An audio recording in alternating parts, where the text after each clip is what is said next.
ஸ்ரீ குருப்யோ நமஹ.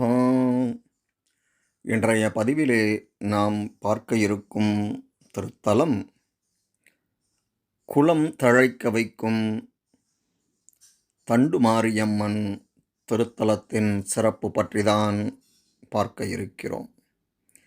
கோவை அவிநாசி சாலையிலே மேம்பாலம் அருகே வீற்றிருந்து அருள் பாலிக்கிறாள் அன்னை தண்டுமாரியம்மன்.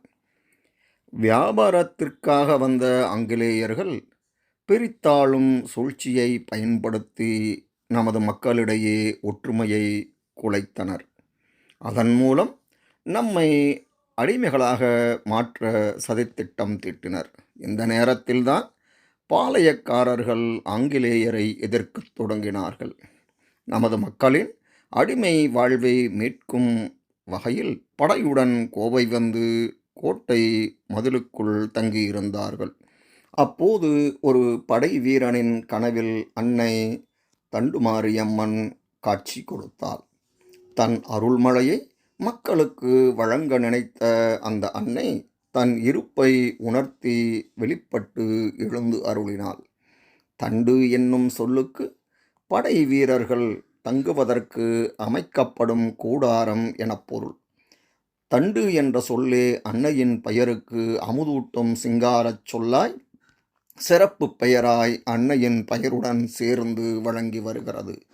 அன்னை தண்டுமாரியம்மன் முப்பெரும் தேவியாய், அகிலாண்ட நாயகியாய், ஆதிபராசக்தியாய், சாந்தஸ்வரூபிணியாய், சகல சௌபாக்கியங்களையும் வாரி வழங்கும் கர்ப்பரக்ஷாம்பிகையாய் எழுந்தருளி கோவை மாநகரை அரசாட்சி செய்யும் அன்னையாய் திகழ்ந்து வருகிறாள்.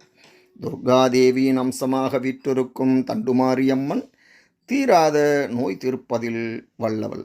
மிகளில் ராகு காலத்தில் லக்ஷ்மிக்கு எலுமிச்சை தீபமேற்றி 9 வாரம் வழிபட்டால் திருமணமாகாத பெண்களுக்கு திருமணம் கைகூடும். தண்டுமாரியம்மன் சன்னதிக்கு மேல்புறம் அரச மரத்தின் கீழ் கற்பக விநாயகர் வீற்றிருந்து அருள் பாலிக்கிறார். கிழக்கு பகுதியில் நவக்கிரகங்கள் அருள் பாலிக்கின்றன. முன்மண்டபத்தில் அஷ்டலட்சுமியின் திருவுருவங்கள் உள்ளன. கோவிலின் வடக்கு பகுதியில் கருப்பராயன், முனியப்பன் ஆகிய தெய்வங்களின் பழமை வாய்ந்த திருக்கோடங்கள் காணப்படுகின்றன. இந்த கோவிலின் தலவிருட்சம் தொரட்டி மரமாகும். தலவிருட்சத்திற்கு நெய் விளக்கேற்று வழிபட்டால் வழிபடுபவர்களது குளம் தழைக்கும். கோவை மாவட்டத்தில் அமைந்துள்ள அம்மன் கோயில்களில் முதன் முறையாக அம்மனின் உற்சவமூர்த்தியை தங்க ரதத்தில் வைத்து பவனி வந்த சிறப்பு இந்த திருத்தலத்தையே சேர்ந்ததாகும். பக்தர்கள் தாங்கள் நினைத்த காரியங்கள் நிறைவேற அம்மனை தங்கத்தேரில் வைத்து தங்கள் குடும்பத்தினருடன் தாங்களே அம்மன் தேரினை திருவுலா செய்து வழிபட்டு அம்மனின் திருவருள் பெற்றுச் செல்கின்றனர்.